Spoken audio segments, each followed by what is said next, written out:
Ready okay কি মাননীয় বিরোধী করি ভাই যে আসসালামু আলাইকুম ওয়া রাহমাতুল্লাহ। সাংবাদিক বন্ধুগণ, আজকে নবগঠিত এই জাতীয় সংসদের তৃতীয় কার্য দিবস ছিল। এর আগে 12 এবং 15 তারিখ আমরা বসেছিলাম, আর এবার এসে আমরা বসলাম আজকের এই দিনে। তা আপনারা জানেন যে 15 তারিখ আমরা যখন বের হয়ে যাই তখন আপনাদের কাছে আমরা বলেছিলাম জুলাই সনদ, সংস্কার প্রস্তাব এবং গণভোট এইটা নিয়ে সরকার উপেক্ষার নীতি অবলম্বন করছে।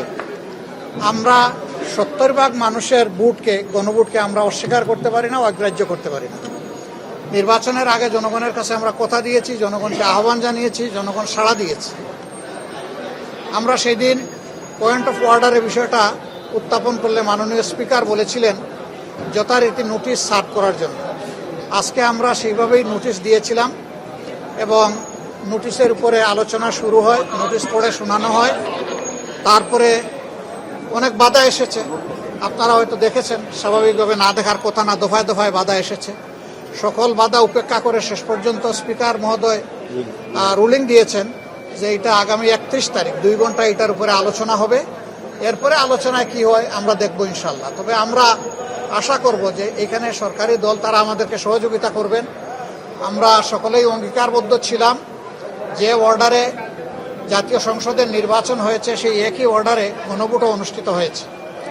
একটা জায়েজ আর একটা না জায়েজ এটা হতে পারে না। জুল হারাম আর গুস্ত হালাল এটা হওয়ার কোনো প্রশ্নই উঠে না। যদি নাজাইজ হয় দুইটাই নাজাইজ হয়ে যাবে।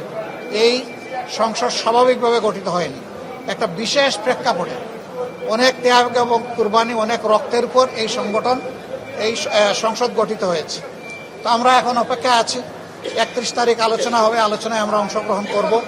আমরা আশা করব জুলাই চেতনাকে, জনগণের আকাঙ্ক্ষাকে, 70% মানুষের দেওয়া ম্যান্ডেটকে সরকারি দলও সহযোগিতা করে এটাকেও গ্রহণ করে নেবে এবং এর মধ্য দিয়ে এই সংকট অবসান হবে ইনশাআল্লাহ।